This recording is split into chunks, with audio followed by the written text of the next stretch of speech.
So the chili beer that we're doing is what you'd generally call a pilot brew. It's a simple pale malt and wheat malt ingredient for the grains that I'm using. That's simply to give the sugars there, as well as some body and mouth feel from the wheat. I've also added some hop, about 20 grams of hops in it, just to offset the sweetness of the grain and the grain flavour, just to balance that out a bit. There's a little bit of grain in there. Sucks. Alright, so this is my all-in-one vessel that I create my beer in. It's called a Brewzilla, and it's, shout out to Kegland, thank you very much.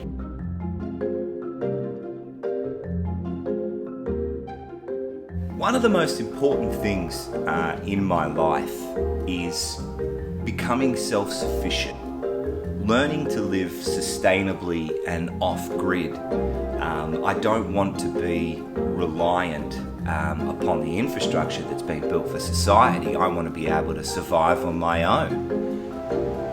One of the things that really surprised me about getting involved in this journey is all the grain and the hops that Chris uses, none of it goes to waste.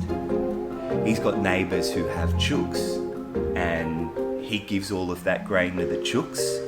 Obviously that's food for them. They produce eggs, and they produce eggs for him, his neighbour and his neighbourhood. And I thought, wow, what an exercise in sustainable living. And then everything he uses to clean out his drums and what he uses to actually brew the beer, all of that water goes straight back onto his grass. Or he's got a huge water tank right beside his house where he feeds the water back into to be recycled. Most of the stuff that I have is rudimentary for a backyard setup. However, it works. Got kegs sanitised, ready to go. Got an outside setup that I use to cold crash and carbonate beers.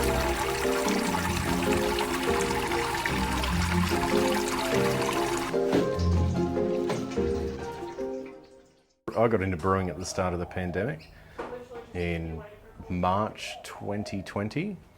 Researching the keg fridges and being able to dispense your own beer, I fell into the home brewing, and I remember helping my grandparents brew their own beer at home 20 years ago.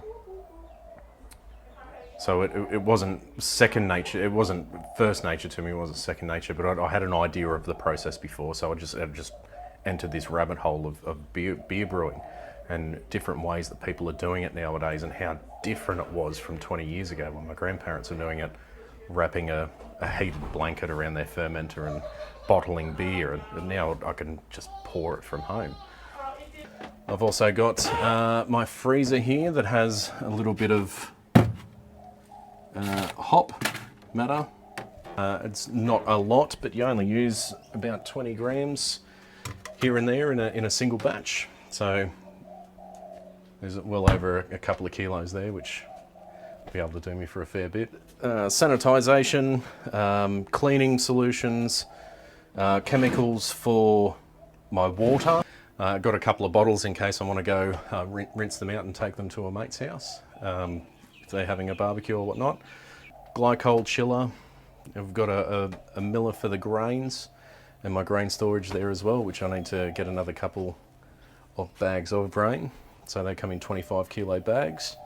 When I met Chris and found out that he was able to brew beer, I was over the moon. I thought, great, here's a skill I can learn. I'm sure there's a lot of things I can help him and teach him with in regards to becoming self-sufficient.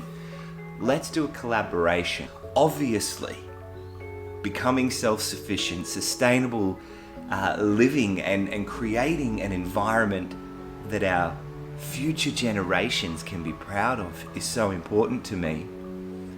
And here's a guy just doing it with no agenda, no thought to it, just being a top bloke. And now we're on the journey of creating a chili beer, and hopefully something that a lot of people can enjoy. The chili beer that we're doing is what you'd generally call a pilot brew. It's a simple pale malt and wheat malt ingredient for the grains that I'm using. So, first taste, Carolina Reaper beer. I'm actually pretty excited to try it. Cheers, Chris.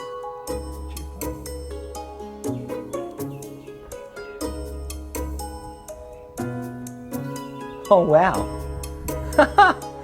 you do get that little hint of chili.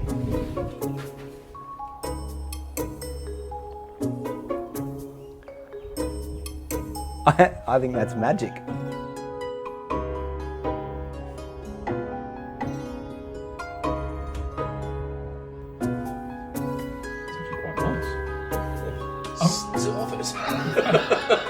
It's actually really nice.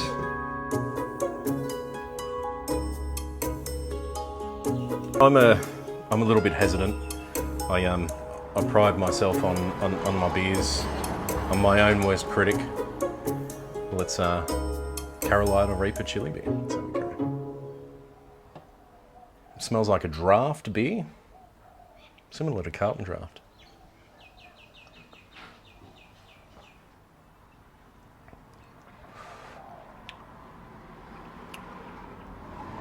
Oh, you do get... I've just had a sour beer, so I get heat at the back of the throat. Oh, I told you the other day that I was no good with chili. Oh, wet. Wow.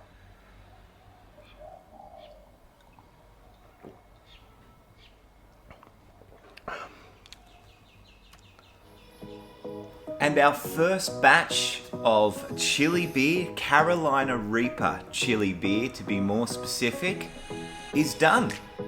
We've got our baseline for how much heat we want in there, and now it's over to Chris to really start to tweak that recipe to make sure that it tastes good on all fronts. Well guys, this has been a really important video to me because it's great to see somebody else who has a hobby that they absolutely love, but they're choosing to be more sustainable in their approach. They're giving away the grain to chickens, they're reusing the water, nothing goes to waste. And to me, that's what sustainability is all about. Well, I hope you liked the video, guys. Don't forget to like and subscribe, and I'll catch you soon.